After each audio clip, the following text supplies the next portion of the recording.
ازاي تبقى بطل والناس كلها تشاور عليك والناس كلها تتكلم عنك وناس بتشوفك؟ ببساطة اتفرج على الاهلي ولعيبة الاهلي. عايز تبقى بطل؟ اتفرج على لعيبة الاهلي. عايز تعمل منظومة رياضية ناجحة؟ اتفرج على إدارة النادي الأهلي واتفرج على النادي الأهلي عموما. هتقولي ليه الكلام ده؟ هقولك موضوعاتنا النهاردة كتير. معانا بطولة السوبر ليج الجديدة، هقولك هتبتدي امتى، القرعة امتى، مين الأندية المشاركة، نظامها هيبقى ايه، هعرفك. معانا النهاردة كولر، هل هيجدد مش هيجدد؟ معانا مين من الأهلي هيمشي، مين مكمل مع الأهلي من اللعيبة، في لعيبة كتير جايلها عروض.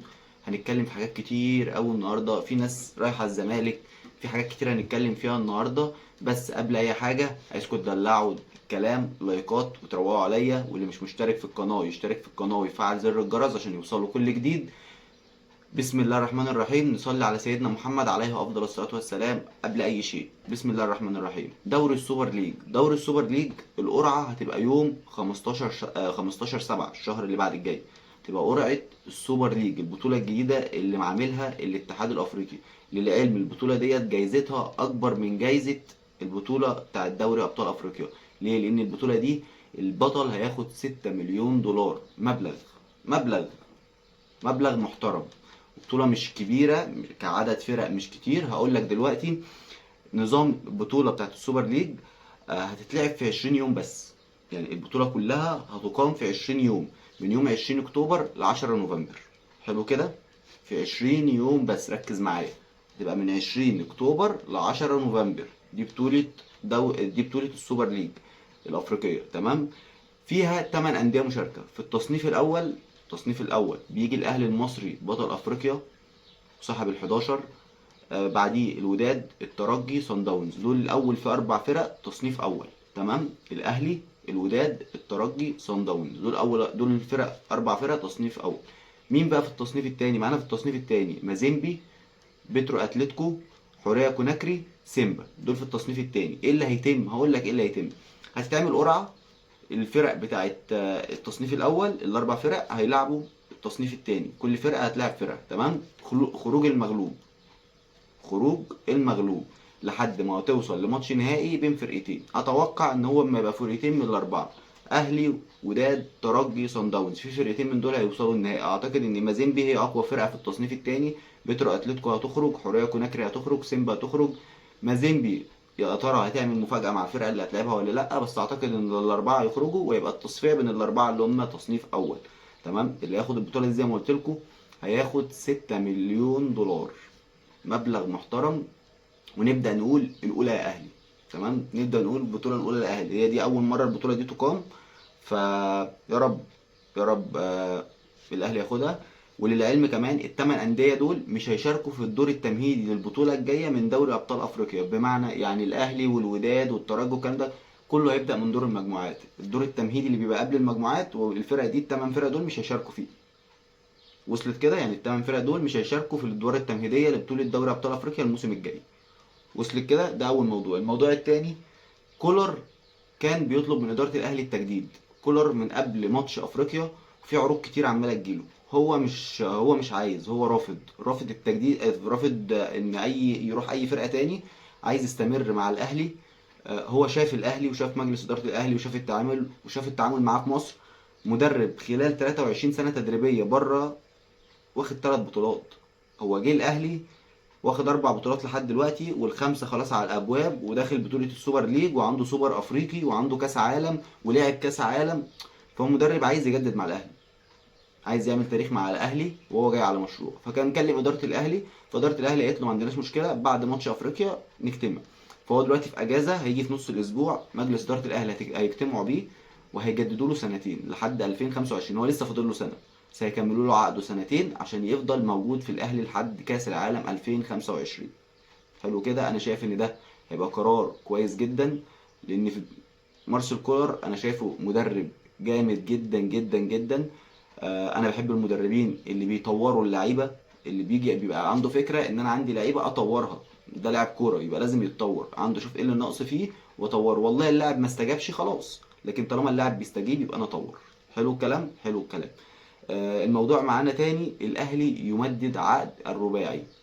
محمد هاني، محمد عبد المنعم، محمود متولي، رامي ربيعه لحد 2026. الاربع لعيبه دول جددوا عقودهم لحد 2026. هتقول لي يعني كده عبد المنعم مش ماشي؟ بنسبه كبيره لا، بنسبه كبيره الناس دي مش ماشيه. الاربعه دول رامي ربيعه كولر بيثق فيه وعايزه معاه في الفرقه ومكمل، متولي مكمل، عبد المنعم باذن الله مكمل، محمد هاني مكمل. تمام، الاربع لعيبه دول جددوا عقودهم لحد 2026. مين اللي ماشي من النادي الاهلي؟ اللي ماشي من النادي الاهلي بنسبه كبيره حمدي فتحي للوكره القطري.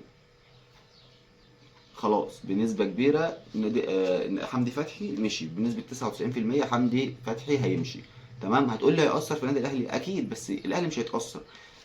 ليه؟ لأن أنت عندك نص ملعب تقيل، عندك ناس كتير، ولو مش واحد كمان من نص الملعب أنت شايف إن الموضوع عادي جدا. أنت عندك ديانج، عندك السولية، عندك القندوسي، عندك مروان عطية. أهم واحد دلوقتي في نص الملعب الأهلي من وجهة نظري. راجع لك أكرم توفيق يلعب في المركز ده كويس جدا جدا جدا. أكرم توفيق، فعندك خمسة، عندك وفرة. جبت محمد رضا بوبو زي ما قلت لكم قبل كده بنسبة 99%. محمد رضا بوبو خلص خلاص فجاي الأهلي، عندك وفرة في نص الملعب، فعادي جدا ان هو يطلع يعوض. عنده 30 سنة فيطلع بره يأمن له مستقبله شوية، فعادي جدا عندك وفرة. المهاجم اللي الناس كلها كانت بتتكلم عليه المهاجم الايفواري فيليب كراسو، اللي كله كان قال على رادار الاهلي خلاص والاهلي خلص معاه والكلام ده كله. ففيليب كراسو انتقل لنادي النجم الاحمر الصربي في صفقة انتقال حر. فخلاص يعني مفيش فيليب كراسو اللي الناس كلها قالت جاي الاهلي، لا هو خلاص مشي مشي من فرقته، طلع على نادي النجم الاحمر الصربي. فخلاص بنسبة كبيرة يعني كده الاهلي هيشوف مهاجم تاني. نشوف بقى ممكن بقى موليكا، هنشوف مهاجم تاني. هو كده كده في مهاجم جاي ان شاء الله افريقي جاي النادي الاهلي، بس خلاص مش فيليب كراسو عشان نبقى ايه متفقين. في حاجة اتعملت لسه شايفها، الاهلي احتل المركز السادس عالميا. آه دي حاجة شرف للنادي الاهلي، شرف للنادي الاهلي وجمهور النادي الاهلي ان الاهلي يحتل المركز السادس عالميا. وشوف مين بعديه، شوف مين بعديه في الترتيب. وراه مانشستر يونايتد وبورتو البرتغالي ونابولي وبايرن ميونخ. دول بعد الاهلي. الاهلي مركز سادس ودول بعد الاهلي. في بقى جه في الاول جه في الاول ريال مدريد انت بتتكلم فخر فخر، انت مركز سادس على العالم. ده غير لسه مراكزك هتتقدم لما توصل كاس عالم. وعندي يقين ان السنه دي باذن الله نقدر بدل ما نحقق البرونزيه نحقق فضيه مركز تاني باذن الله. يعني ان شاء الله ربنا ما يجيبش حاجه وحشه. عندي امل كبير في النادي الاهلي وفي لعيبه النادي الاهلي وفي كولر يعملوا لنا مفاجاه الموسم ده في كاس العالم للانديه باذن الله. في كمان معانا محمود حماده لاعب منتخب مصر، لاعب الوسط بتاع منتخب مصر وفاركو. كان في كلام، دلوقتي في كلام بينه وبين الزمالك وبينه وبين الاهلي. محمود حماده في كلام بينه وبين الزمالك وبين الاهلي. الاهلي بتحسبا لديانج، يعني لو ديانج مشي الاهلي بيفكر فيه. تمام، ديانج ممشيش فمحمود حماده رايح الزمالك. انا شايفها اقرب للزمالك الصفقه ديت، انا شايفها اقرب للزمالك لان الاهلي عنده خيارات كتير. حتى لو ديانج مشي ممكن في بن رمضان بتاع الترجي الاهلي متكلم معاه، في امام عاشور الاهلي متكلم معاه. فانت عندك خيارات، بس واللي اقرب بن رمضان. تمام، فالاهلي ما اعتقدش انه يجيب محمود حماده خصوصا ان سنه كبير شويه. فاعتقد ان الصفقه ديت بنسبه كبيره هتخلص للزمالك، يعني بنسبه كبيره هتخلص للزمالك. الصفقه التانية برضو اللي بين اهلي وزمالك واتمنى الاهلي هو اللي يخلصها، محمود مرعي مدافع فيوتشر. اتمنى ان الاهلي يخلص الصفقه دي لانها صفقه مهمه جدا جدا جدا. انا اشوفها هتفيد الاهلي السنين اللي جايه. محمود مرعي مدافع من المدافعين اللي بيعرف يلعب بدماغه، بيعرف يطلع بالكره من تحت صح. مدافع مدافع متكامل، مدافع متكامل. وانا من حوالي سنه ولا سنتين كنت بطالب ان محمود مرعي يجي الاهلي. من السنه اللي فاتت كنت بطالب محمود مرعي يجي الاهلي. مدافع محترم جدا وهتحتاجه في سكواد الاهلي، هتحتاجه جنب عبد المنعم. يبقى معاك وفره، يبقى معاك عبد المنعم، معاك متولي، معاك ياسر، معاك مرعي، معاك ربيعه. يبقى عندك وفره في خط الدفاع، لعيب محترم.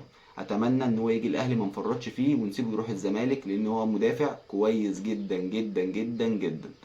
بس فدي كانت نهايه الحلقه. يا رب تكون الحلقه عجبتكم. اللي عجبته الحلقه ما ينساش اللايك، واللي مش مشترك في القناه يشترك في القناه ويفعل زر الجرس عشان يوصله كل جديد. والسلام عليكم ورحمه الله وبركاته.